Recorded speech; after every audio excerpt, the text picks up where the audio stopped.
Hello, I am Dr. Sigar Kanti.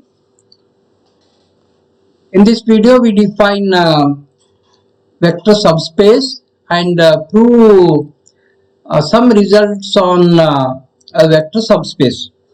Definition: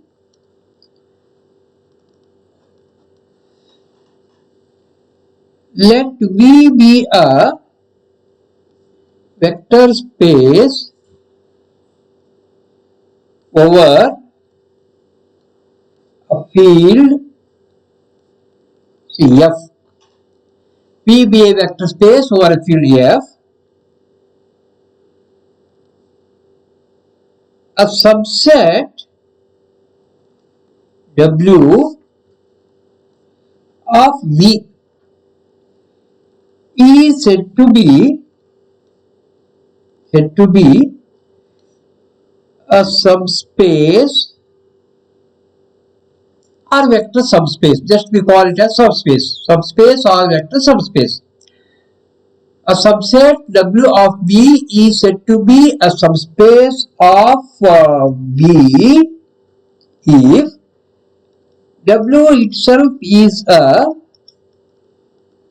vector space over the same field F. This is similar to that of subgroup and a subring. Okay. So here both are vector spaces over the same field F. W is contained in V. Then we say that W is a subspace of V. That is all the four axioms are satisfied in W. Then we say that W is a subspace of V. Some theorem, necessary and sufficient condition. A non-empty subset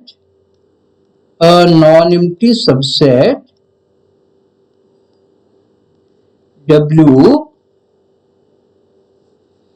of a vector space V over F is a subspace of V if and only if number one for all alpha beta belongs to W, alpha plus beta also belongs to W. This is the first condition. And the second condition is for all C belongs to F, alpha belongs to W, implies that C alpha also belongs to W. So that is here. If W is a non-empty subset of a vector space V over F, satisfying these two conditions, then W is a subspace. And conversely, suppose W is a subspace of V, then these two conditions are satisfied. Okay. To prove this, first I will consider let W be a subspace of V over F. W be a subspace of V over F. Then W is a vector space over F. W itself is a vector space over F. And W is a vector space, then all the axioms are satisfied in W. And what is this first one? This is nothing but the closure law. So closure law is satisfied. And this is nothing but scalar multiplication here. Scalar multiplication. As W is a subspace, the vector addition is satisfied, scalar multiplication is also satisfied. Therefore, we say that 1 and 2 are obvious. Then W is a vector space over F implies 1 and 2 are obvious. Okay, 1 and 2 are obvious. I will go for the converse part. That is here. Conversely, let W be a subset of V satisfying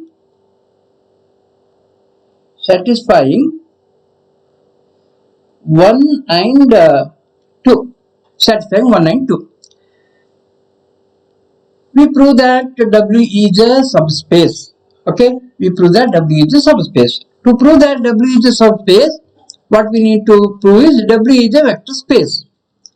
To show that W is a vector space, I have to show that all the 4 axioms are satisfied in W. That is, number 1, W comma plus is an abelian group.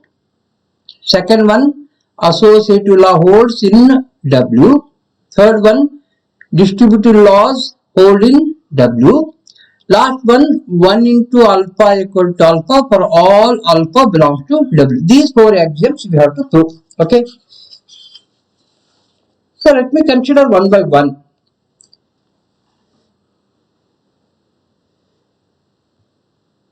So here we have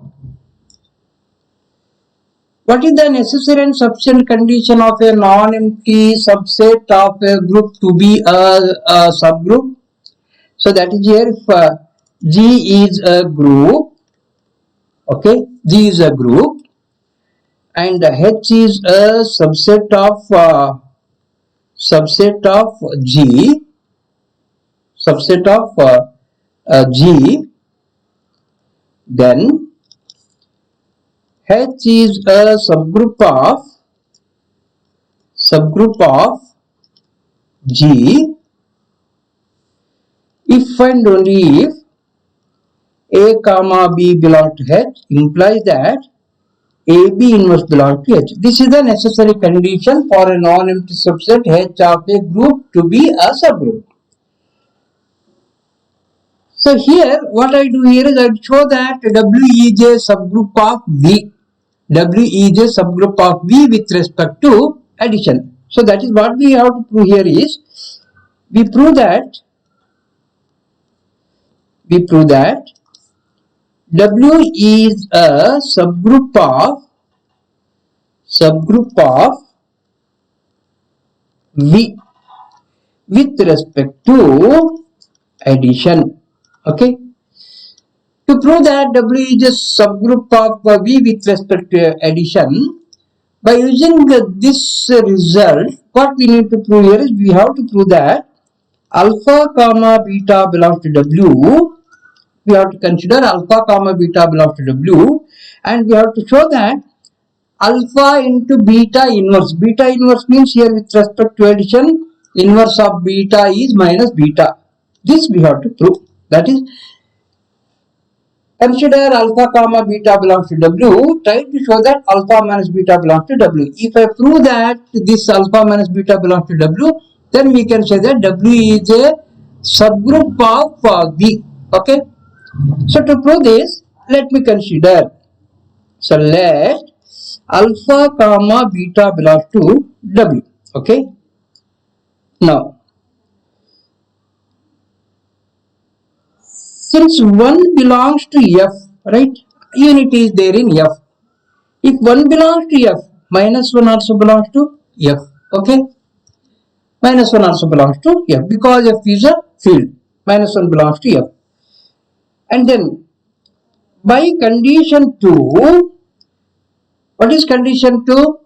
C belongs to F, alpha belongs to W, C alpha belongs to W. So here minus 1 into alpha, this belongs to W. So minus 1 into alpha is equal to minus alpha, this belongs to W. Sorry, I will take beta here. Minus 1 into beta. So minus beta belongs to W. Now, we have alpha and minus beta belongs to W. Then what is 1? 1 implies What is 1? 1 is alpha comma beta belongs to W, implies that alpha plus beta belongs to W. Here we have alpha comma minus beta belongs to W. This implies alpha minus beta belongs to W. So I have taken alpha beta belongs to W and I have proved that alpha minus beta belongs to W. Okay. So here what this implies? This implies W is a subgroup of B. Okay, W is a subgroup of B. And we know that every subgroup of an abelian group is abelian. So as V is abelian group, V comma plus is an abelian group, W comma plus also is an abelian group. Now here, since V comma plus is abelian, therefore W comma plus is abelian group. Okay, so we have proved that the first axiom is satisfied. W comma plus is abelian group. Next we go for the associative law. Number 2, associative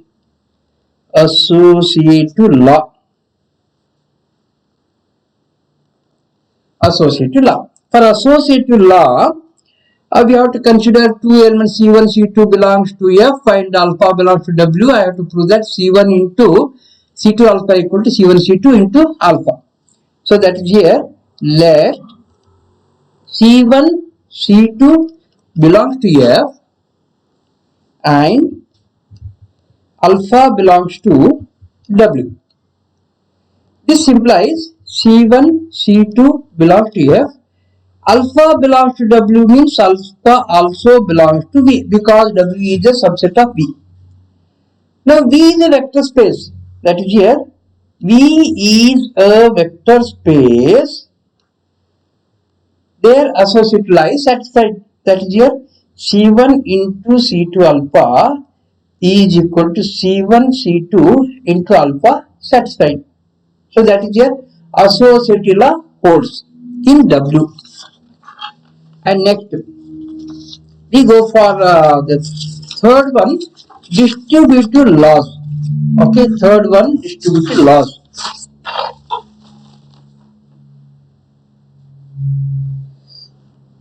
Third one, distributive laws.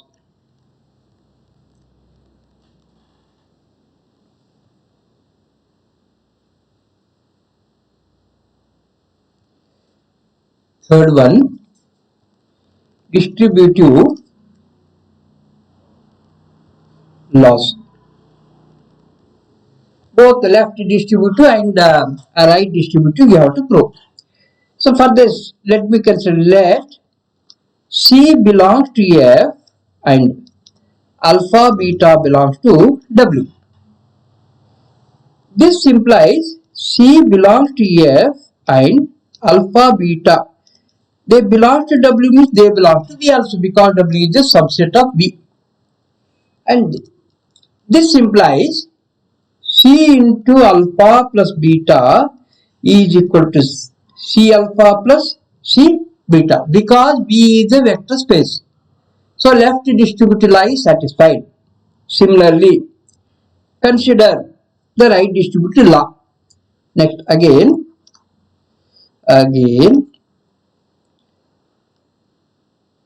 consider C1 plus C2 into alpha where C1, C2 belongs to F and alpha belongs to W. Okay. And this implies C1, C2 belongs to F and alpha belongs to W means alpha belongs to V because W is a subset of V.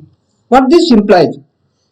C1 plus C2 into alpha is equal to C1 alpha plus C2 into alpha because V is a vector space. So that is here. We have considered here C1, C2 belongs to F, alpha belongs to W. We have proved that C1 plus C2 into alpha is C1 alpha plus C2 alpha. So both the distributive laws are satisfied. Fourth one, 1 into alpha. So here let alpha belong to W implies that alpha also belongs to V. Okay. So alpha belongs to V and V is a vector space. What this implies here is 1 into alpha is equal to alpha. So all the four axioms are satisfied.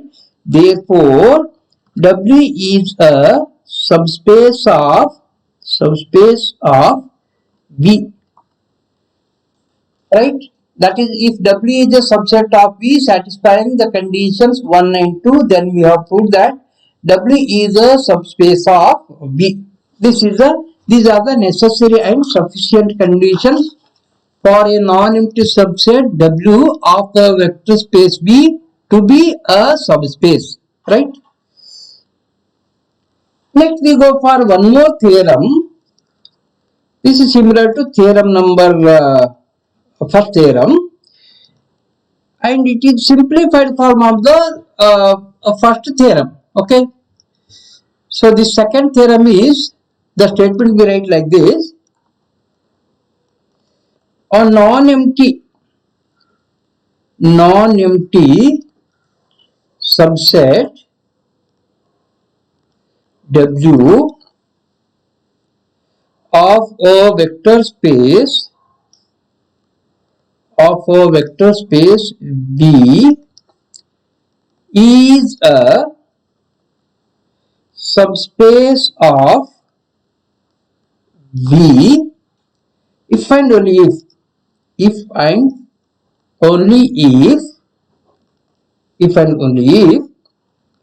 C1, C2 belongs to F, alpha and beta belongs to W, implies C1 alpha plus C2 beta belongs to W. So that is this condition is nothing but the resultant of those two conditions which are in the previous theorem. So that is, if I combine those two conditions, we get this type of the condition. We can reduce two conditions to one condition. So here a statement is non-empty subset W of a vector space V is the subspace of V if and only if C1 C2 belongs to F, alpha beta belongs to W, implies that C1 alpha plus C2 beta belongs to W. So if W is a subspace of V, then we have to prove this. Conversely, if W is a subset of V satisfying this condition, we have to prove that W is a subspace. So first I will prove that if W is a subspace of V, then it satisfies these two conditions. So let W be a subspace of V. Then this implies W is a vector space. Okay, W is a vector space. Now here, if W is a vector space, C1, C2 belongs to F, alpha and beta belongs to W. As W is a vector space, then C1 alpha belongs to W, scalar multiplication, and C2 beta also belongs to W because of the scalar multiplication. And here we have these two vectors. C1 alpha is one vector, C2 beta is another vector. Okay. These two belongs to W means their addition also belongs to W. That is the vector addition. This implies C1 alpha plus C2 beta also belongs to W. That is, if W is a subspace of V, then this condition is satisfied. Conversely,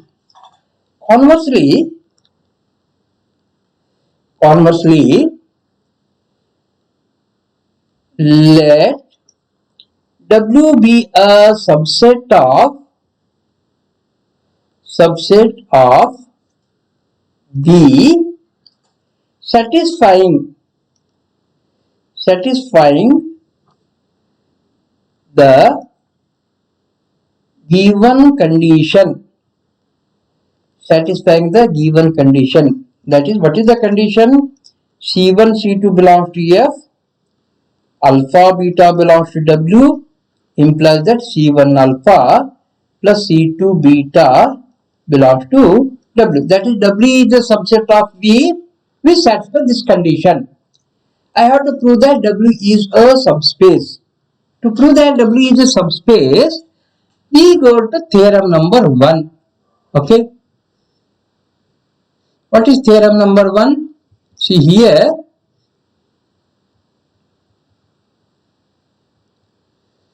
A non-empty subset W of vector space B is a subspace of V if and only if these two conditions are satisfied. That is, if W is a subset of V and if it satisfies these two conditions, then we say that W is a subspace.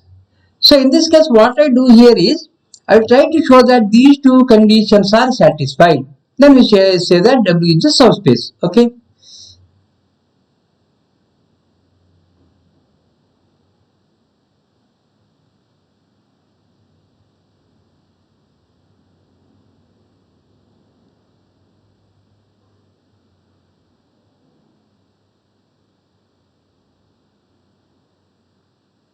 So I will go to next page. So we have considered W be a subset of V satisfying the given condition, this condition. Then we prove that W is a subspace of V. Okay. For that,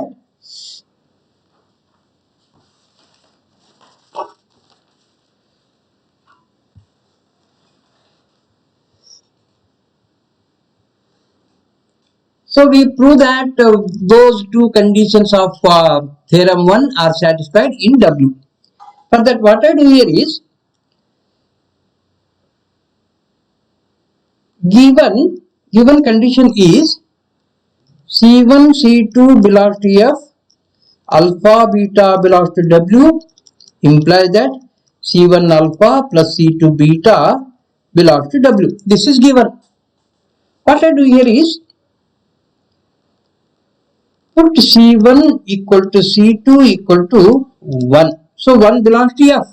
Okay, 1 belongs to F. Then what implies here is, this implies alpha beta belongs to W, implies that C1 alpha 1 alpha plus C2 beta 1 beta, this belongs to W. This is by the given condition. That is, this implies 1 into alpha is alpha plus beta belongs to W. So that is, condition 1 of the previous theorem is satisfied.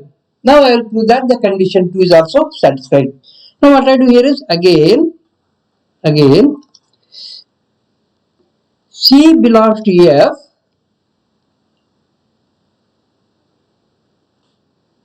again what I do here is, I will take let C1 is equal to C, C1 is equal to C, and C2 is equal to 0. C1 equal to C and C2 equal to 0. Then what this condition implies, C1 equal to C, that is here C into alpha plus 0 into beta, this belongs to W. So that is here, this implies C into alpha, and we know that 0 into beta equal to 0. This belongs to W. This is for C belongs to F and alpha belongs to W. So here alpha comma beta belongs to W implies that alpha plus beta belongs to W. And here we have C belongs to F, alpha belongs to W, implies that C alpha also belongs to W. That means here W satisfies both the conditions of the previous theorem. Therefore we can write W is a subspace of V. Okay. So instead of two conditions, we can put in only one condition. This condition is nothing but the combination of those two conditions of theorem 1. Okay. Next I will go for one more theorem.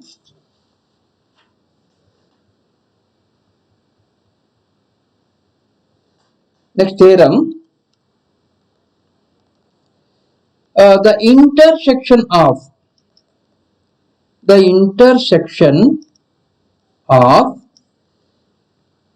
two subspaces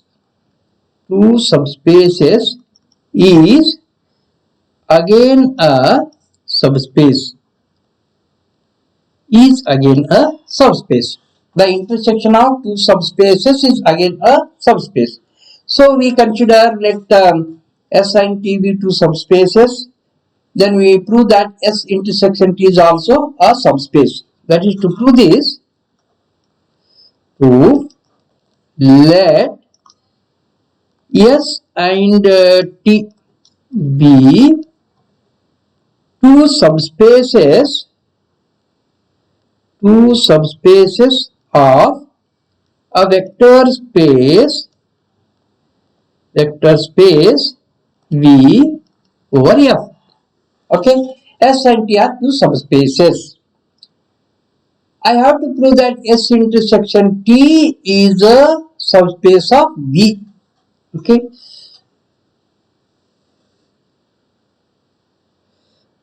we have to prove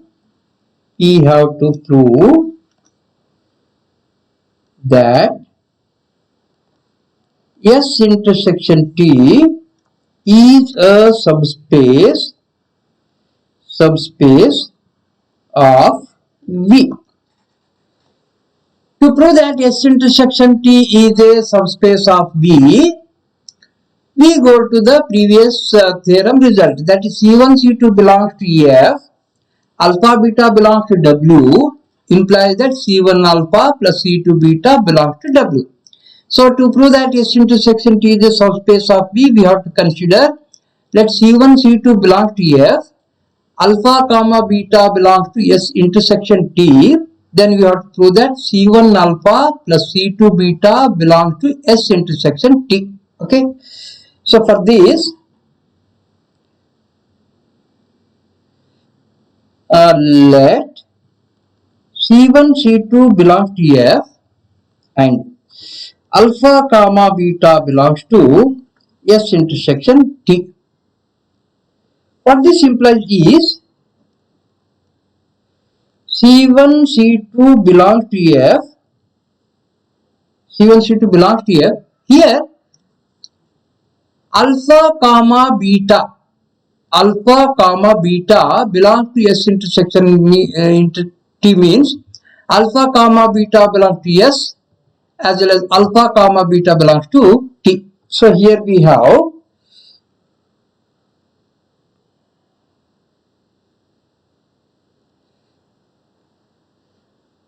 and here C1 C2 belongs to F, comma alpha comma beta belongs to S, and we write C1 C2 belongs to F, alpha comma beta belongs to T also, right? Now next, since S and T are subspaces of V, therefore S is a subspace of V. This implies C1 alpha plus C2 beta belongs to S, and also T is a subspace of V. Therefore C1 alpha plus C2 beta, this also belongs to T. Okay, this implies C1 alpha plus C2 beta belongs to S intersection T. Okay, S intersection T. So here we have taken C1 C2 belongs to F, alpha beta belongs to S intersection T, and we are able to prove that C1 alpha plus C2 beta belongs to S intersection T. So therefore by previous theorem we can say that S intersection T is a subspace of V. That is intersection of two subspaces is again a subspace. That is, this implies S intersection T is a subspace of V. Okay, so that is intersection of two subspaces is again a subspaces. What about the union? Union of two subspaces need not be a subspace. Union of two subspaces need not be a subspace. But if one is contained in the other, then it is a subspace. or if it is a subspace, then definitely one is contained in the other. Okay. So we go for another result here for on the union. And here union of two subspaces need not be a subspace. We can give counter example.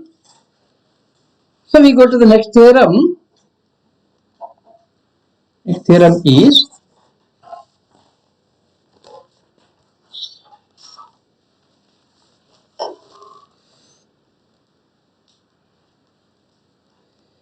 the union of two subspaces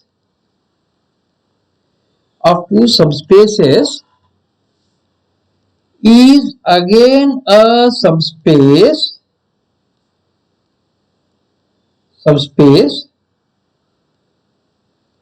of vector space V over F if and only if one is contained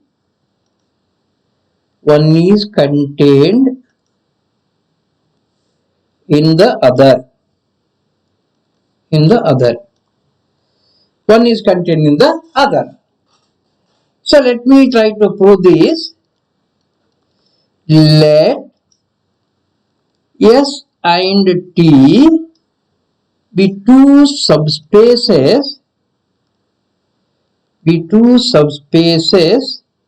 of V over F. These are the two subspaces. Now here, if S is contained in T, okay, S is contained in T, then what this implies here is, what is S union T? This is nothing but T, okay, which is the bigger one. If S is contained in T, then their union equal to bigger set, that is T, is a subspace, okay, because we have T is a subspace. That means here if S is contained in T or T is contained in S, then their union is a subspace. This is one way we have proved. One way is very obvious. Converse part. Conversely, let S union T be a subspace of V over F. What I have to prove is, I have to prove that one is contained in the other. That is, either S is contained in T or T is contained in S. That is, we have to prove that.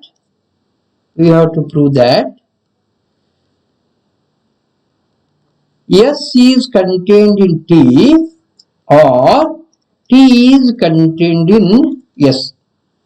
To prove this, I will assume its negation. If possible, neither S contained in T nor T is contained in S. Okay, nor T contained in S. So that is here. If S is not contained in T, then what this implies here is, there exists one alpha belongs to S, but alpha does not belong to T. There is an element here which belongs to S because it is not contained in means at least one element is there here in S which is not in T. Okay, let me take alpha belongs to S, but alpha does not belong to T. Again, if T is not contained in S, then this implies T has one element which is not in S. That is, there exists some element beta belongs to T, but beta does not belong to S. Okay. So alpha and beta are the two elements here. Alpha belongs to only S, not in T, and beta is an element belongs to only T, not in S. Now,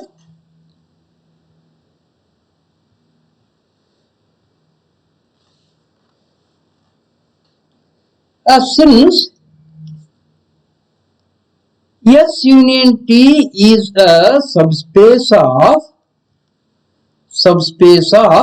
V, given that S union T is a subspace of V, this implies alpha comma beta belongs to S union T implies that alpha plus beta also belongs to S union T.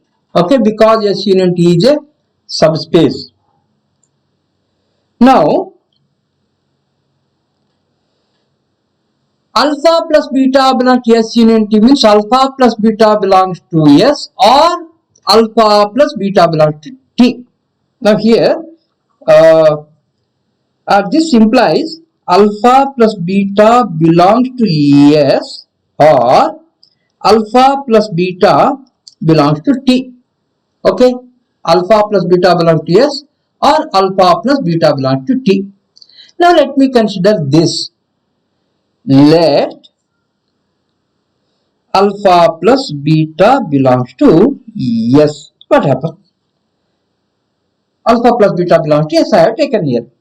Now here, where is this alpha? Alpha we have taken in S. Alpha belongs to S. Alpha belongs to S implies that minus alpha also belongs to S because S is the subspace. Now we consider this. Alpha plus beta belongs to S and minus alpha belongs to S. What this implies? Alpha plus beta, alpha comma beta belongs to S means alpha plus beta must also belong to S. So that is, this implies alpha plus beta minus alpha, this also belongs to S. So this is nothing but alpha gets cancelled here. This implies beta belongs to S. Is this a contradiction here? Yes, is a contradiction.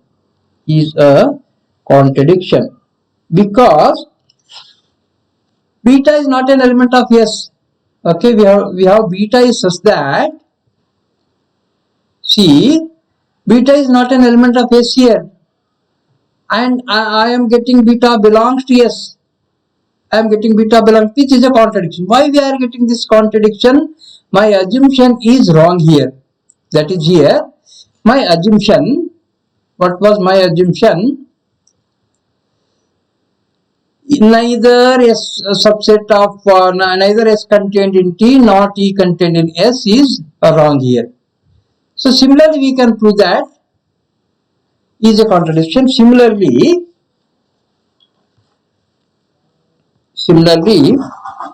we can prove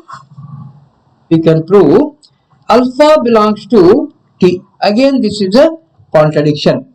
So therefore, our assumption neither S contained in T nor T contained in S is wrong. Therefore, we can write either S is contained in T or T is contained in S, which complete the proof. Okay.